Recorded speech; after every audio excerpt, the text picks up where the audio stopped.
tous. J'avais envie de vous partager quelques mots autour de ce que je pourrais appeler quand la vie devient simple.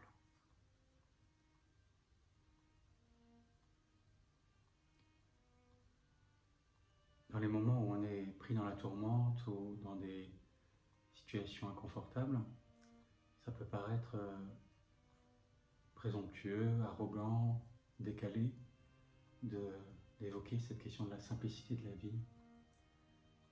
Et on pourra facilement objecter que c'est facile de parler de la simplicité de la vie quand, comme disons, une partie d'entre nous vivons dans nos pays protégés de la guerre, protégés de la famine, protégés d'épidémies réellement graves, ou de maladies, ou de maltraitance forte.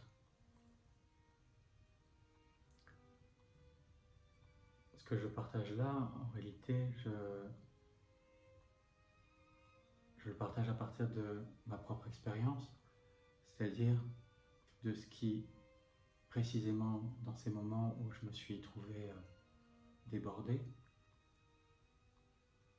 eh bien, m'a permis, à tout le moins, de réduire la souffrance et de faire un pas vers un peu plus de tranquillité, un peu plus de paisibilité. Quand on chemine sur une voie d'inspiration spirituelle,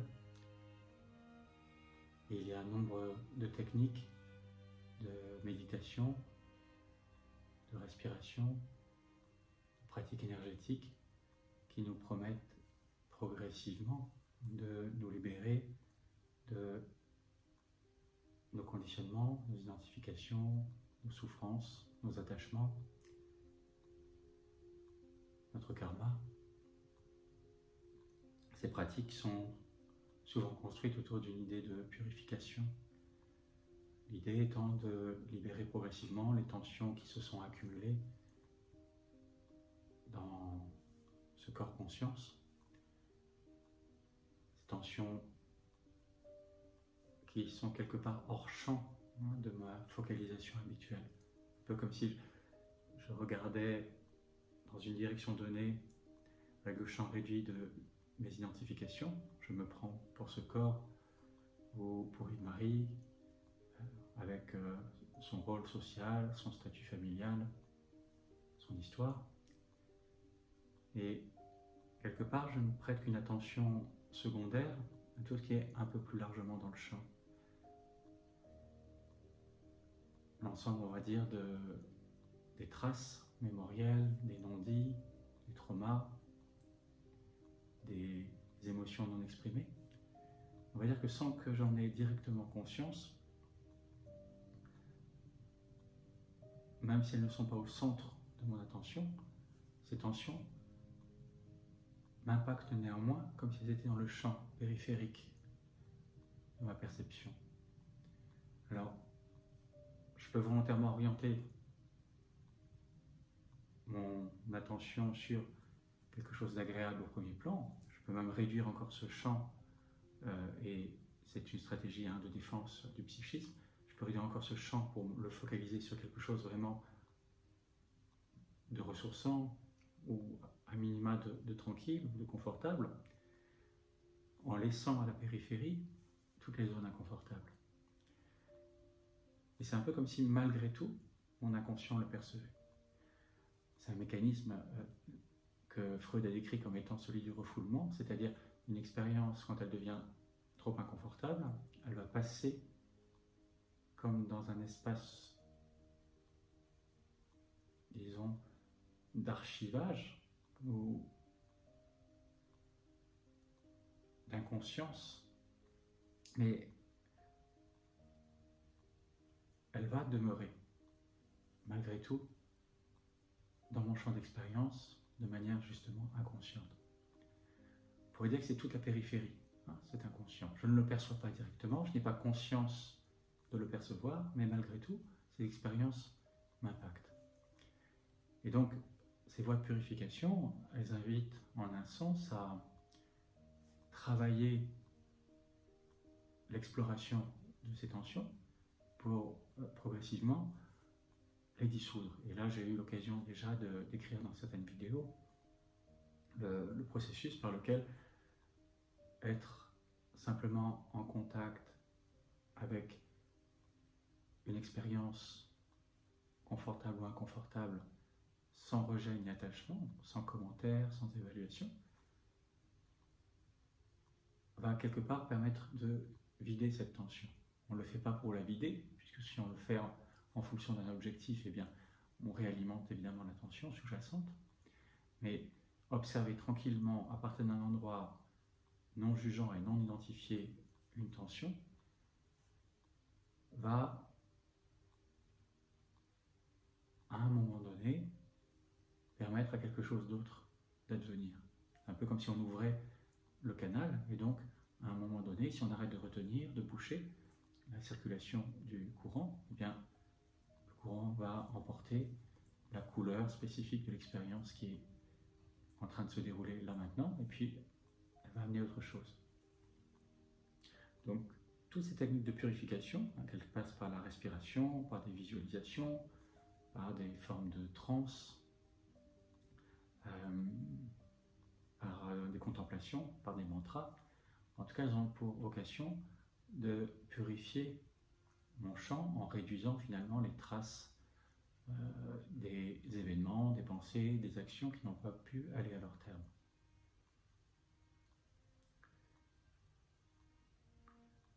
De là, il est possible de développer la croyance selon laquelle, tant que ces tensions ne sont pas complètement purifiées, tant qu'il reste une trace mémorielle, énergétique, psychique, eh bien, je ne peux pas vivre une vie réellement libérée. Alors, c'est vrai et c'est faux.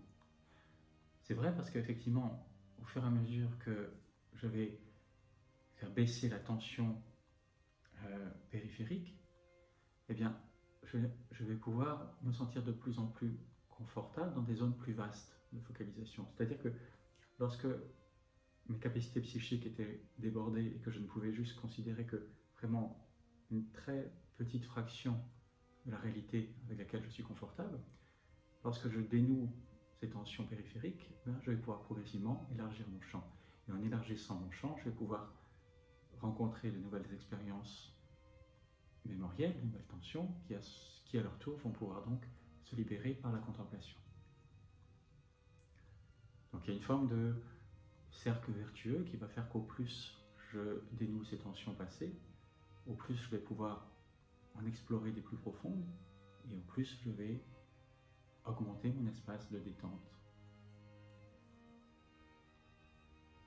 Et quand je suis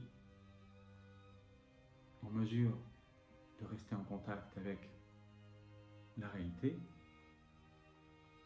telle qu'elle est, sans déni, sans fuite, sans compensation, eh bien, il y a une forme de tranquillité, de joie qui s'installe.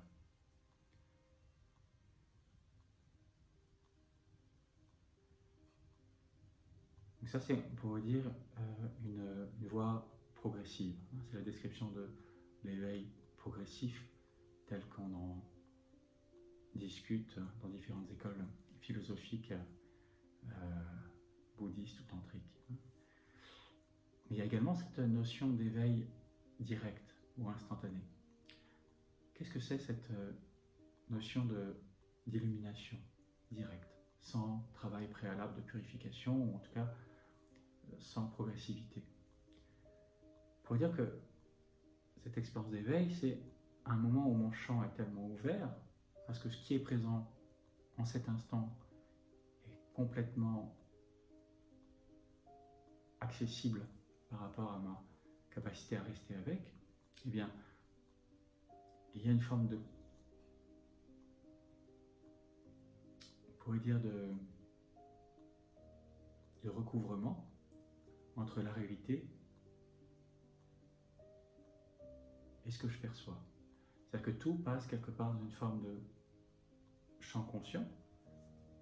L'inconscient, temporairement, s'est dissous, ou en tout cas exprimé d'une façon qui est tolérable pour mon psychisme. Et il y a quelque chose qui peut complètement s'apaiser. Quand ça s'apaise, eh bien, il n'y a plus besoin de développer un mécanisme de protection, de défense. C'est-à-dire, je n'ai plus besoin de me contracter dans mon identité égotique, dans le jeu, le personnage. À ce moment-là, il y a comme une détente qui se passe. Je n'ai plus besoin de prétendre être quelqu'un.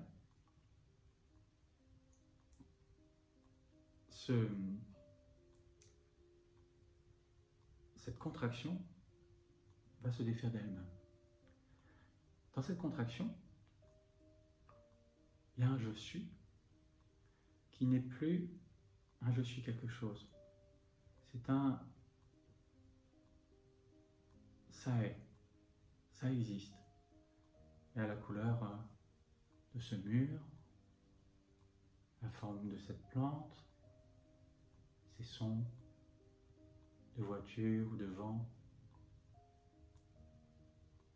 dans une perception qui est vue comme plus lointaine. Il y a quelques pensées, il y a des sensations corporelles. Voilà. Tout ça apparaît spontanément, mais sans qu'il n'y ait plus de distinction entre intérieur et extérieur, entre l'expérience subjective et l'expérience objective, la tristesse, la joie, la colère apparaissent dans le champ, non pas comme étant la colère d'Yves-Marie ou la tristesse d'Yves-Marie, ou l'interprétation d'un psychisme qui observerait une scène. Il n'y a plus de différence entre le sujet et l'objet. Il y a une expérience qui émerge, globalement. Un peu comme si, dans ma représentation habituelle, je regarde par exemple un tableau de guerre, regardons la toile Guernica par exemple de Picasso, et je me dirais, en regardant cette toile, je ressens de la tristesse. Ça, c'est la représentation dualisante, objet-sujet. Il y a le tableau, l'objet, et puis il y a un sujet qui regarde et qui est affecté par cette toile. Sous-entendu, la toile est juste un objet, sans contenu émotionnel, et il y a un sujet qui l'observe et qui ressent de la tristesse. Eh bien, dans l'expérience directe de cette même scène, on va voir que la tristesse appartient à l'expérience. Elle n'est pas construite secondairement à partir du tableau. La tristesse appartient au tableau, quelque part. Le tableau porte l'expérience émotionnelle également. Alors, c'est pas que le tableau, c'est en fait la scène est tristesse, ligne graphique, couleur, son, et tout est donné sans distinction entre moi, le sujet qui perçoit et qui possède ou développe cette émotion, et la scène censément objective et neutre qui viendrait la créer ou être le stimulus initial de cette émotion. Tout est donné complètement. Quand il n'y a plus de différence entre le sujet et l'objet, lorsqu'il n'y a plus que l'expérience dans un champ de conscience transparent, il n'y a plus de résistance, il n'y a plus de défense. Et il y a une forme d'évidence à ce moment où on voit qu'il n'y a personne aux commandes, il n'y a personne qui décide, il n'y a personne qui pense, il n'y a personne qui ressent. Il y a un flux d'expérience pure, comme le décrivait le philosophe William James, un flux d'expérience pure qui traverse. Et il n'y a même pas besoin de décider quoi que ce soit, l'expérience se transforme au fur et à mesure, instant après instant. Donc la vie se déploie sous la forme d'une histoire dont je suis la source innocente, dont Dieu est la source innocente, si vous voulez, ou la vie. Mais il n'y a plus un petit être qui est censé être aux commandes. Ça, c'est juste l'histoire interprétée comme une surcouche, une forme de pensée qui viendrait, c'est Yves-Marie qui pense, par exemple. Donc tout ça est vu comme étant aussi une pensée. L'identification est juste une croyance, mais qui n'est pas vue comme une croyance, qui est vue comme une réalité. Donc la voie directe, la voie de la simplicité, on pourrait dire, la voie de l'intensité directe, c'est de trouver cet endroit ou cette perspective à partir duquel ce qui est, et il y a juste ça qui apparaît. Il n'y a rien à décider, il n'y a rien à défendre, il n'y a rien à créer ou à faire. Il y a juste réellement ce flux d'expérience qui d'instant en instant se déploie. Il n'y a pas d'auteur, ou en tout cas il y a l'auteur avec un grand A, dont on ne peut rien dire, mais il n'y a plus de problème. Il n'y a plus à décider quoi que ce soit. Il n'y a plus à devoir se positionner, ou devoir choisir. Dans cet endroit-là, ça paraît complètement absurde quelque part d'avoir une opinion, ou une évaluation, ou un jugement sur ce qui est. Parce qu'en fait, c'est tellement simplement ça qui est, en fait. Instant après instant. Il n'y a plus de centre. Il y a un espace ouvert, traversé par une manifestation de la vie, comme couleur, son, mouvement, geste, sensation, pensée, émotion.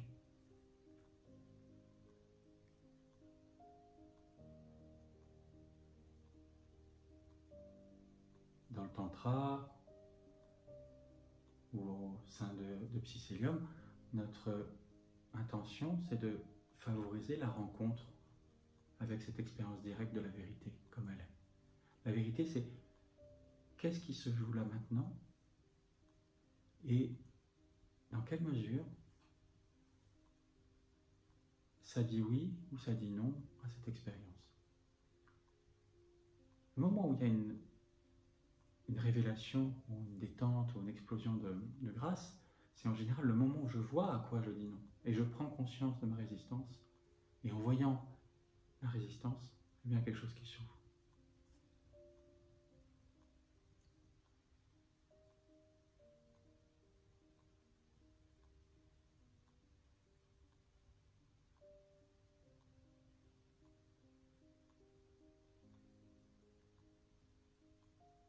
C'est ce que j'appellerais la simplicité de la vie, ou quand la vie devient simple.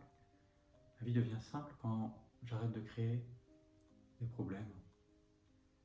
Et le problème, c'est juste de croire que ce qui est ne devrait pas être, ce que je fais, ou ce que ce personnage fait, ou ce que cet autre fait, ou est,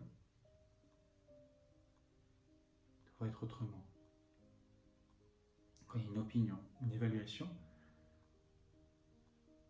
alors l'évaluation en soi n'empêche pas la présence, parce qu'on est... Mais la voir comme évaluation et pas comme réalité, c'est ça qui nous libère. Hein. C'est ramener l'évaluation qui était initialement à la périphérie, hein, dans ce champ inconscient. Je la subis, mais je ne la vois pas comme telle, cette évaluation, la remettre au centre. Et je vois l'évaluation en tant que telle, j'ai élargi mon champ, et l'attention se dénoue à partir du moment où elle devient consciente. Parce qu'à partir du moment où je vois que c'est moi qui crée l'attention en résistant, c'est moi, c'est-à-dire l'attention vue dans l'espace de la conscience va remettre finalement l'énergie qui était bloquée dans le flux de la vie. Donc cet endroit où il y avait une forme d'énergie sclérosée, ce qu'on appelle un traumatisme ou un sankhara dans le langage vipassana, une stase énergétique, l'énergie est bloquée et verrouillée, comme la conscience n'est pas là, eh bien ça reste figé. On ramène cette zone figée au centre de la conscience, et dans la lumière de la conscience, l'énergie de la vie va récupérer cette couleur, cette forme, la transmuter naturellement, sans volonté particulière, et la ramener dans le vivant.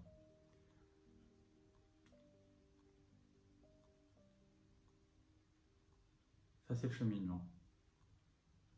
Ça n'est pas possible immédiatement, parce que quand le champ psychologique est trop traumatisé, bien, il a peu de chance et peu d'opportunités de pouvoir s'ouvrir et de détendre directement les tensions présentes. Il a peu d'opportunités de prendre le risque de s'ouvrir complètement. Ça arrive au niveau de l'expérience de la mort du corps, la disparition du corps. À ce moment-là, il y a un grand lâcher-prise, une forme d'extase. Les tantriques appellent ça un orgasme. C'était un grand mouvement d'expansion. Tout est reconnu comme étant une immense farce ou un jeu cosmique. Et là, il y a une immense libération d'énergie. Donc, dans la plupart des cas, ce n'est possible qu'à partir d'un travail progressif. Mais ce n'est pas une vérité générale. C'est-à-dire qu'il y a des cas de personnes extrêmement traumatisées qui, à un instant, vont vivre cette expérience d'ouverture. Il n'y a pas de recette, mais je tenais vraiment à vous décrire ces deux cheminements, parce que les deux ont leur sens, et quelque part, il n'y a même pas à les choisir, parce que sur un certain plan, l'histoire qui suit une voie progressive fait partie d'une histoire plus vaste dans laquelle personne n'a choisi de suivre cette voie progressive. C'est comme si, c'est simplement dans un second temps, que je vais me rendre compte qu'en fait, il n'y avait personne qui choisissait quoi que ce soit, personne qui suivait une voie progressive, qu'il n'y avait même pas de voie progressive à suivre, puisque tout était déjà donné. C'est l'enseignement suprême de Ramana Maharshi qui dit, à la fin, dans ce moment de révélation, on se rend compte que il ne s'est jamais rien passé, il n'y a jamais eu le moindre problème à résoudre, il n'y a jamais eu même aucun objet, aucune expérience ou aucun phénomène qui n'a réellement existé. Certaines pratiques de méditation, j'avais pu voir effectivement cet endroit où c'est tellement évident et tellement simple.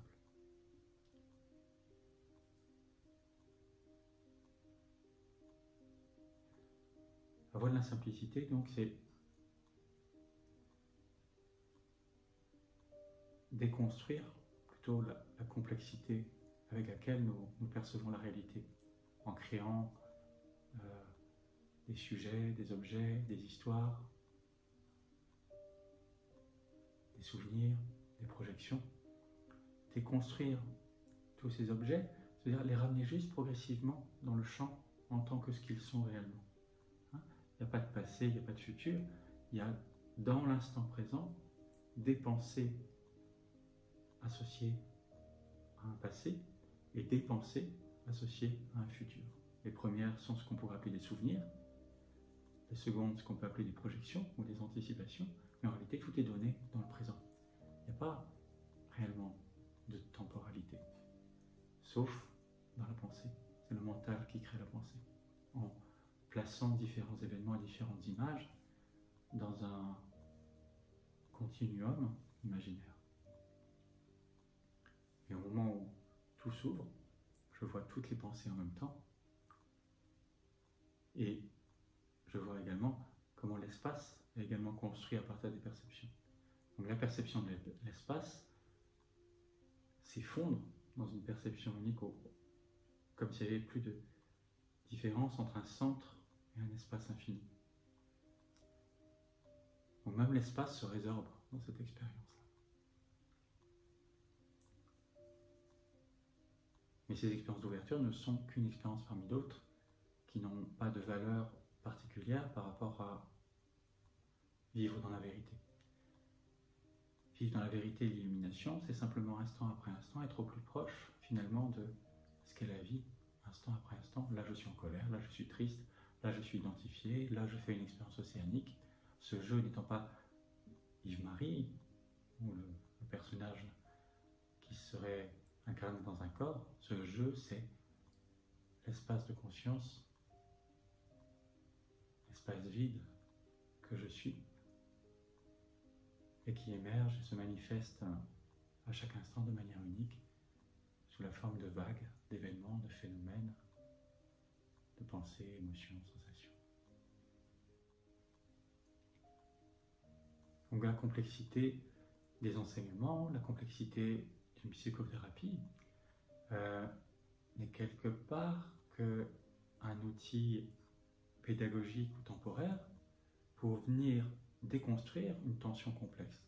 C'est un peu comme si vous aviez une particule de matière qu'il s'agissait de dissoudre. Eh bien, vous allez prendre la particule d'antimatière exactement correspondante, vous allez les mettre ensemble et elles vont ensemble se dissoudre.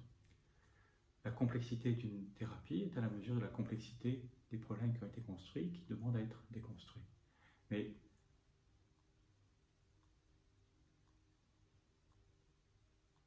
au fond du fond, il y a quelque chose d'extrêmement simple. C'est juste ce qui est. La question, c'est qu'est-ce qui est? Et l'endroit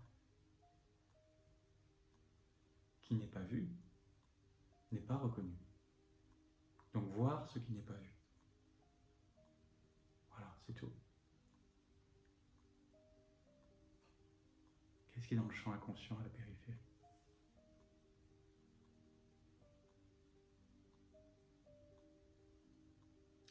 Voilà, c'était quelques mots autour de ces thèmes de voie directe, voie progressive, simplicité, complexité, sur le cheminement spirituel. Si vous êtes intéressé, n'hésitez pas à aller voir en tout cas les sites que je vous mettrai en description. Si vous êtes appelé, si vous vous sentez appelé à explorer pratiquement ces propositions.